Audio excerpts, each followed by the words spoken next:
Hello friends, welcome to movie meter. और आज के वीडियो में हम बात करेंगे स्क्रीम मूवी के पार्ट 2 की। यह एक सस्पेंस थ्रिलर मूवी है। आपको स्क्रीम मूवी के पार्ट 2 की स्टोरी को अच्छे से समझने के लिए स्क्रीम मूवी के पार्ट 1 की एक्सप्लेनेशन वीडियो पहले देखनी होगी। मैं स्क्रीम मूवी के पार्ट 1 की एक्सप्लेनेशन वीडियो की लिंक डिस्क्रिप्शन में दे देता हूँ, आप वहां से वो वीडियो देख सकते हैं। और अगर आप मुझे सपोर्ट करना चाहते हैं तो इस चैनल को सब्सक्राइब कीजिए और साथ में बेल आइकॉन पर प्रेस कीजिए, जिससे मेरी अगली सभी वीडियो की नोटिफिकेशन आपको मिल सके। तो चलिए अब स्क्रीम मूवी के पार्ट 2 की स्टोरी पर फोकस करते हैं। मूवी की शुरुआत होती है फर्स्ट पार्ट के इवेंट के ठीक 1 साल बाद से। वुड्सबोरो में गोस्ट मास्क का कातिल द्वारा किए गए मर्डर पर एक फिल्म भी बन चुकी थी। उस फिल्म का नाम स्टेप था, जो सिडनी प्रेस्कॉट की स्टोरी पर बेस्ड थी।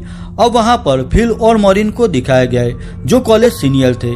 यह दोनों स्टेप मूवी का प्रीमियर शो देखने जा रहे थे। स्टेप फिल्म में भी विलन गोस्ट मास्क वाला शख्स था, तो जो भी यह मूवी देखने जा रहे थे उन्हें यह गोस्ट मास्क और कॉस्ट्यूम दी जा रही थी, जिसकी वजह से थिएटर में कई लोगों ने यह गोस्ट मास्क पहना हुआ था।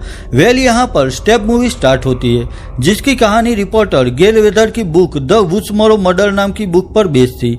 यह पूरी कहानी वुड्सबोरो शहर में गोस्ट मास्क पहनकर बिली और स्टू द्वारा किए गए मर्डर पर आधारित थी। अब दूसरी ओर फिल को दिखाया गया है, जो फिल्म से ब्रेक लेकर वॉशरूम में आता है। वॉशरूम में भी सब लोग गोस्ट मास्क पहनकर ही आ रहे थे। अब वहां पर सिर्फ फिल ही था। वहां अचानक से गोस्ट मास्क पहना हुआ एक शख्स आता है और वो फिल पर चाकू से वार करके उसे मार देता है। फिल को मारने के बाद वो कातिल फिल का जैकेट पहनकर और चेहरे पर गोस्ट मास्क पहनकर मॉरिन के पास आकर बैठ जाता है। मॉरिन को यही लग रहा था कि वो फिल है। अब स्टेप मूवी में कातिल कैसी को चाकू से मार रहा था, वही दूसरी ओर मॉरिन के पास बैठा हुआ गोस्ट मास्क वाला शख्स मॉरिन पर चाकू से बैक टू बैक वार करता है। यहाँ थिएटर में इतना शोर हो रहा था कि किसी को मॉरिन की चीख नहीं सुनाई दे रही थी। अब यहाँ मॉरिन घायल हो चुकी थी। वो स्क्रीन के करीब आती है। यहाँ सब लोग मॉरिन को देख रहे थे। सबको यही लग रहा था कि यह स्टेप फिल्म के प्रमोशन का ही एक पार्ट है। यहाँ सच में बेचारी मॉरिन मारी जाती है और वो गोस्ट मास्क वाला कातिल थिएटर में दूसरे गोस्ट मास्क पहने हुए लोगों के बीच गायब हो जाता है। अब नेक्स्ट सीन में सिडनी को दिखाया गया है। उसे एक कॉल आती है। सामने एक बंदा डरावनी आवाज में सिडनी से पूछता है कि तुम्हारी फेवरेट हॉरर फिल्म कौन सी है। यहाँ सिडनी को डर नहीं लगता, क्योंकि उसके पास कॉलर आईडी था। सिडनी को दिन में कई बार ऐसे कॉल आते थे, पर अब सिडनी कोई कॉल की परवाह नहीं करती थी। अब सिडनी विंसर कॉलेज में पढ़ती थी। फिल और मॉरिन भी उसी कॉलेज के स्टूडेंट थे। यहाँ सिडनी की फ्रेंड हेली को दिखाया गया है। सिडनी और हेली एक ही रूम में रहती थी। वो दोनों न्यूज देख रही थी। न्यूज से उन्हें पता चलता है कि कल रात उन्हीं की कॉलेज के 2 सीनियर स्टूडेंट की किसी ने हत्या कर दी। यह सुनकर सिडनी चौंक जाती है, क्योंकि शहर में फिर एक नया कातिल आ चुका था। अब नेक्स्ट सीन में फिल्म थियरी क्लास दिखाया गया है। यहाँ पर सब लोग बहस कर रहे थे कि यह मर्डर मूवी से इंस्पायर है, जबकि वो मूवी खुद मर्डर पर आधारित थी। यहाँ पर हमारा फिल्म लवर रैंडी भी था और वो खुद उन मर्डर का विक्टिम था। सिडनी भी वहां रैंडी से मिलने आती है, क्योंकि सिडनी को यही लग रहा था कि शायद कातिल की लिस्ट में अगली बारी उनकी होगी, लेकिन रैंडी को ऐसा नहीं लग रहा था। अब यहाँ पर डेरिक नाम के लड़के को दिखाया गया है, जो कि सिडनी का बॉयफ्रेंड था। थोड़ी देर बाद रैंडी से बात करने के बाद डेरिक और सिडनी वहां से चले जाते। वही दूसरी ओर गेल वेदर को दिखाया गया है। वो अब एक सेलिब्रिटी बन चुकी थी, क्योंकि वुड्सबोरो मर्डर पर उसके द्वारा लिखी गई बुक काफी पॉपुलर हो चुकी थी। वही फर्स्ट पार्ट के एंडिंग में गेल ने ही बिली से सिडनी को बचाया था। अब उसका नया कैमरामैन जॉयल नाम का बंदा था। गेल अब भी रिपोर्टर का काम कर रही थी। अब शहर के छोटे बड़े रिपोर्टर भी गेल के फैन बन चुके थे। उन रिपोर्टर में एक डेबी सोल्ट नाम की रिपोर्टर भी थी, पर गेल डेबी पर इतना ध्यान नहीं देती। यहाँ गोस्ट मास्क कातिल ने 2 मर्डर किए थे, सो यहाँ गेल के पास कवर करने के लिए एक नई स्टोरी थी। इन मर्डर के बारे में गेल पुलिस चीफ हार्ली से कुछ सवाल पूछती है। यहाँ पर सिडनी भी अपने ग्रुप के साथ आ जाती है। यहाँ सिडनी के बॉयफ्रेंड डेरेक के फ्रेंड मिकी को भी दिखाया गया है। यहाँ पर अब ऑफिसर ड्यू को दिखाया गया है। ड्यू पर भी उस गोस्ट मास्क कातिल ने चाकू से वार किया था। यहाँ ड्यू ने सर्वाइव कर लिया था। वो उस हमले से बच गया था, पर अब वो पार्शली हैंडीकैप हो चुका था। ड्यू को देखकर सिडनी बहुत खुश हो जाती है। यहाँ गेल भी सिडनी के पास आती है, पर अब भी गेल अपने रिपोर्टिंग के काम को ही ज्यादा इम्पोर्टेंट देती थी। गेल यहाँ अपने साथ कॉटन गैरी को लाई थी। कॉटन सिडनी की मॉम मर्लिन का लवर था। मर्लिन के मर्डर के इल्जाम में कॉटन जेल में बंद था, पर मर्लिन का मर्डर बिली ने किया था, तो कॉटन जेल से आजाद हो गया था। पर अब भी लोग कॉटन से डरते थे। अब कॉटन को सिडनी की वजह से काफी परेशानी उठानी पड़ी, तो कॉटन चाहता था कि सिडनी उसके साथ एक लाइव इंटरव्यू दे, जिससे कॉटन की इमेज क्लियर हो सके। पर सिडनी गेल और कॉटन को इंटरव्यू में शामिल होने के लिए मना कर देती है। अब रात के वक्त सिडनी अपनी फ्रेंड हेली के साथ एक पार्टी में आती है। उस पार्टी में विंसर कॉलेज के काफी लोग आए हुए थे। अब नेक्स्ट सीन में एक सीसी नाम की लड़की को दिखाया गया है। वो उस पार्टी में नहीं गई थी, वो घर में अकेली थी और एक हॉरर मूवी देख रही थी। तभी उसे किसी का कॉल आता है। वो उसी कातिल का कॉल था, पर सीसी कॉल काट देती है। वेल यहाँ वो कातिल ऑलरेडी सीसी के घर में आ चुका था। वो कातिल सीसी पर हमला करता है। सीसी भी उससे बचने की कोशिश करती है, पर आखिर में वो गोश्त मास्क वाला कातिल सीसी को पकड़ लेता है। वो कातिल सीसी पर चाकू से बैक टू बैक वार करता है। यहाँ सीसी बुरी तरह से घायल हो चुकी थी। आखिर यहाँ वो कातिल सीसी को 3rd फ्लोर से नीचे फेंकता है और यहाँ पर सीसी मारी जाती है। अब वहाँ पर पुलिस भी आ जाती है। पुलिस को देखकर पार्टी में से सभी लोग बाहर आ जाते हैं। वेल यहाँ सीसी का घर ठीक उस पार्टी वाले घर के सामने था और यहाँ कातिल ने बड़ी चालाकी से सीसी का मर्डर कर दिया था। अब वहाँ पर गेल और ऑफिसर ड्यूई को भी दिखाया गया है। वो दोनों समझ गए थे कि कोई फिर से वही खूनी खेल खेल रहा है। सिडनी भी वहाँ अपने बॉयफ्रेंड डेरेक के पास खड़ी थी। वो पार्टी वाले घर में अपना जैकेट लेने जाती है। तभी वहां पर एक फोन की रिंग बजती है। सिडनी वो फोन उठाती है तो सामने वही कातिल बोल रहा था। वो सिडनी से कहता है कि इस बार तुम्हें कोई नहीं बचा पाएगा। अब ऐसा कहने के बाद वो कातिल सिडनी के सामने आता है। कातिल को देखकर सिडनी घर से बाहर निकलने की कोशिश करती है। वहां डेरेक भी दरवाजा खोलने की कोशिश करता है। डेरेक घर में आकर उस गोश्त मास्क वाले शख्स से मुकाबला करता है। ऑफिसर ड्यूई भी वहां पर आ जाता है। ड्यूई डेरेक के पास आता है, पर तब तक वो कातिल वहां से चला गया था। पर कातिल ने डेरेक पर चाकू से वार करके उसे घायल कर दिया था। सिडनी को यह एहसास होता है कि उसकी वजह से उसके करीबी लोग मर सकते थे। डेरेक भी घायल हो चुका था, पर उसे कोई सीरियस इंजरी नहीं हुई थी।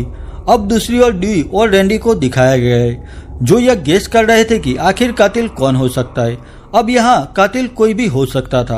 कातिल कोई ऐसा साइको किलर भी हो सकता था जो बिना किसी मोटिव या मर्डर कर रहा हो। अब वो दोनों गेल के पास आते। तीनों उस गोश्त मास्क वाले कातिल के विक्टिम थे। यह गेल का कैमरामैन जोएल भी उसके साथ था। पर जैसे ही जोएल को गेल के पहले कैमरामैन के मर्डर के बारे में पता चलता है तो वो वहां से चला जाता है। अब यहाँ गेल, रैंडी और ड्यूई बात कर रहे थे। तभी रैंडी को एक कॉल आता है। यह उसी कातिल का कॉल था।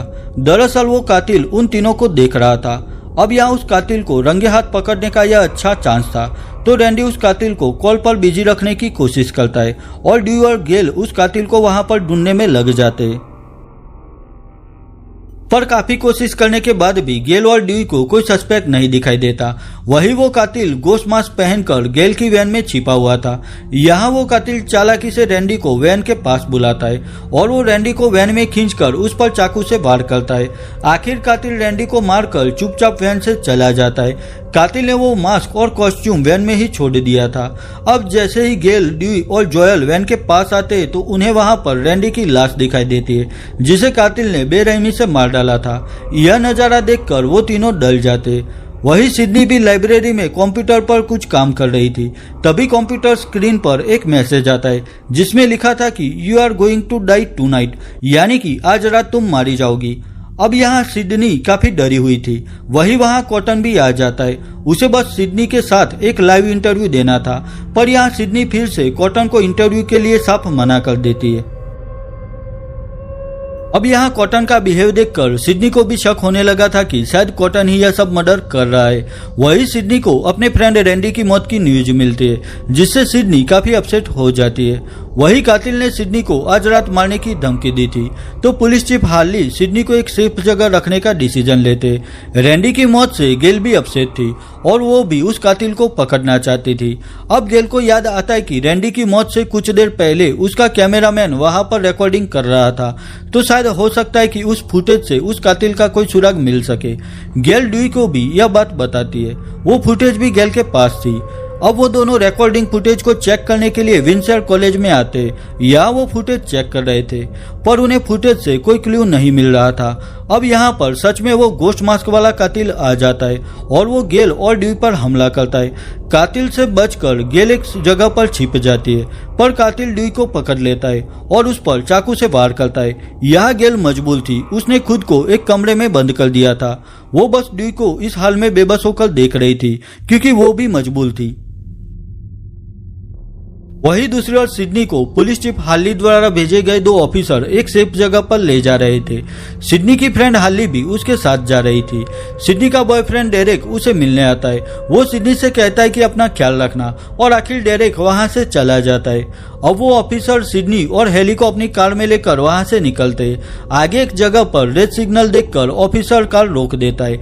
अब यहाँ पर वो कातिल आकर अचानक हमला करता है। वो वहां उन दोनों ऑफिसर पर हमला करके उन्हें बेरहमी से मार डालता है। ऑफिसर को मारने के बाद वो कातिल कार ड्राइव करके सिडनी और हेली को अपने साथ ले जाने की कोशिश करता है, पर कार आगे आउट ऑफ कंट्रोल हो जाती है जिससे कार का एक्सीडेंट हो जाता है। यहाँ सिडनी और हेली ठीक थे, पर वो कातिल चोट लगने की वजह से बेहोश हो गया था। सिडनी और हेली धीरे धीरे उस कार से बाहर आ जाते। वेल यहाँ वो दोनों आसानी से भाग सकती थी, पर सिडनी देखना चाहती थी कि आखिर उस मास्क के पीछे छिपा हुआ कातिल कौन है। अब सिडनी कार के पास आकर देखती है तो वो कातिल वहां से गायब था। वो कातिल कार से बाहर निकलकर सिडनी की फ्रेंड हेली के पास पहुंच गया था। यहाँ वो कातिल सिडनी के सामने ही उसकी फ्रेंड हेली को मार देता है। अब यह देखकर सिडनी वहां से अपनी जान बचाकर भागती है। वही दूसरी ओर गेल विंसेयर कॉलेज से बाहर आती है, तभी उसे वहां कॉटन गैरी दिखाई देता है। कॉटन के हाथ पर खून लगा हुआ था। कॉटन गेल से कहता है कि उसे ड्यूई मिला, वो घायल हो चुका था तो मैं ड्यूई की मदद कर रहा था। पर गेल यह देखकर समझ जाते हैं कि कॉटन ही वो कातिल है और वो कॉटन की बातों पर भरोसा ना करते हुए वहां से भाग जाती है। गेल को वहां न्यूज रिपोर्टर डेबी सॉल्ट मिलती है। वही गेल भी पुलिस को कॉल करके बता देती है कि वो कातिल कॉटन गैरी है। वही दूसरी ओर सिडनी भी उस कातिल से बचते हुए कॉलेज के ऑडिटोरियम में आ जाती है।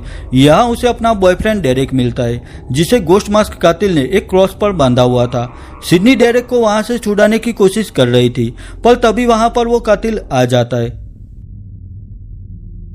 वेल यहाँ पर वो कातिल अपने चेहरे पर लगा हुआ गोश्त मास्क हटाता है। वो डेरेक का खास फ्रेंड मिकी था। मिकी सिडनी से कहता है कि तुम फिर से बेवकूफ बनने वाली हो, क्योंकि डेरेक भी मेरा क्राइम पार्टनर है और हम दोनों ने साथ मिलकर ही यह सब मर्डर किए हैं। पर डेरेक सिडनी से कहता है कि मिकी की बातों पर यकीन मत करो, वो झूठ बोल रहा है। अब यहाँ सिडनी का यह तय कर पाना मुश्किल था कि सच कौन बोल रहा है, क्योंकि ऐसा पहले भी उसके साथ हो चुका था। अब यहाँ मिकी डेरेक पर गोली चलाकर उसे मार देता है, यानी कि डेरेक बेकसूर था। अब डेरेक की मौत से सिडनी को काफी दुख होता है, क्योंकि डेरेक ने हर बार सिडनी को बचाने की कोशिश की थी, फिर भी उसने डेरेक पर ट्रस्ट नहीं किया और उसे मरने दिया। अब मिकी सिडनी से कहता है कि मैं तुम्हारा मर्डर करने के बाद अरेस्ट होना चाहता हूँ और मैं सबको बताऊंगा कि स्टेप मूवी देखकर मैं ज्यादा इंस्पायर हुआ था, यानी कि यह बिली बीस्ट 2 के जैसा एक साइको किलर था जो यह सब करके न्यूज में आना चाहता था। बिली सिडनी से कहता है कि मैं अकेला नहीं हूँ, इस काम में किसी ने मेरी मदद की है। वेल यहाँ उस सन की मिकी के क्राइम पार्टनर को रिवील किया गया है और यहाँ पर गेल को दिखाया गया है, बट वो गेल नहीं थी। यहाँ ठीक गेल के पीछे गन लेकर रिपोर्टर डेबी सॉल्ट खड़ी थी। वेल यहाँ पर दोनों कातिल अब हमारे सामने आ चुके थे, जिसमें मिकी तो बस ऐसे ही सब लोगों को मार रहा था, पर यहाँ डेबी का क्या मकसद था। वेल डेबी उसी कातिल बिली की मॉम थी जिसे गेल और सिडनी ने मिलकर मार डाला था। सिडनी भी बिली की मॉम डेबी को पहचान लेती है। वेल यह मूवी का जबरदस्त ट्विस्ट था, क्योंकि यहाँ मिकी और डेबी दोनों को इस मूवी में सिर्फ एक बार ही दिखाया गया था। डेबी ने अपने बाल कटवा दिए और थोड़ा लुक में भी चेंज किया और यहाँ वापस अपने बेटे बिली की मौत का बदला लेने आ गई। वही डेबी ने मिकी को भी बस एक चारे की तरह यूज किया था। यह डेबी अपना काम निकलने के बाद अपने क्राइम पार्टनर मिकी पर गोली चलाकर उसे भी मार देती है। मरते मरते मिकी की गन से भी गोली चल जाती है और वो गोली गेल को लगती है, जिससे वो भी घायल हो जाती है। अब यहाँ पर सिर्फ डेबी और सिडनी ही थे। सिडनी भी डेबी का सामना करती है, पर डेबी सिडनी को नीचे गिरा देती है और एक चाकू से वो सिडनी को मारने ही जा रही थी। अब उसी वक्त वहां पर कॉटन गैरी आ जाता है। कॉटन के पास गन थी अब यह डेबी कॉटन को अपनी बातों में फंसाने की कोशिश करती है। डेबी कॉटन से कहती है कि सिडनी ने तुम पर उसकी मॉम के मर्डर का झूठा केस किया और बेवजह तुम्हें कई साल जेल में गुजारने पड़े और इसी वजह से तुम्हारी इज्जत भी मिट्टी में मिल गई, तो आज तुम भी सिडनी को मारकर अपना बदला ले सकते हो। पर यह कॉटन कातिल नहीं था, वो डेबी की बात नहीं सुनता और मौका पाते ही वो गोली डेबी पर चलाता है, जिससे डेबी भी वहीं पर मारी जाती है। अब यह कॉटन, सिडनी और गेल बच गए थे। गेल को गोली लगी थी पर वो भी बिल्कुल ठीक थी। अब यह वो तीनों डेबी की डेड बॉडी के पास आते हैं। तभी वहां ऐसी थ्रिलर मूवीज के क्लाइमेक्स की तरह मेन विलन खड़ा होता है, पर इस बार डेबी नहीं पर मिकी खड़ा हो गया था और यह सिडनी और गेल एक साथ मिकी पर गोलियां चलाकर उसे भी खत्म कर देती है। अब यह सब होने के बाद सेफ्टी के लिए सिडनी बिली की मॉम डेबी के सिर पर गोली चलाती है। वेल, अब सब खत्म हो चुका था और आखिर यह ऑफिसर डी को भी दिखाया गया है, जिन्हें एक बार फिर नया जीवन दान मिला था। उन्हें हॉस्पिटल ले जा रहे थे। अब बाहर मीडिया सिडनी को घेर लेती है, लेकिन सिडनी उन्हें कहती है कि इस कहानी का हीरो कॉटन गैरी है और कॉटन ने ही हमें उस कातिल से बचाया। आखिर यह कॉटन का सपना भी पूरा हो जाता है और वो वहां सभी रिपोर्टर के सामने पूरी कहानी बयान करने लगता है और बस यहीं पर स्क्रीम मूवी का पार्ट 2 खत्म हो जाता है। ईयर 1997 में रिलीज हुई स्क्रीम मूवी के पार्ट 2 को IMDb पर 6.2 आउट ऑफ 10 स्कोर मिला है। वही रोटन टोमेटो पर इसे 81% एंड ऑडियंस स्कोर 57% मिला है। अगर यह वीडियो आपको अच्छी लगी है तो इसे लाइक और शेयर कीजिए और मेरे लिए कोई भी सजेशन है तो मुझे कमेंट सेक्शन में कमेंट करके बताइए। तो मिलता हूँ स्क्रीम मूवी के पार्ट 3 की एक्सप्लेनेशन वीडियो के साथ। तब तक के लिए बाय बाय।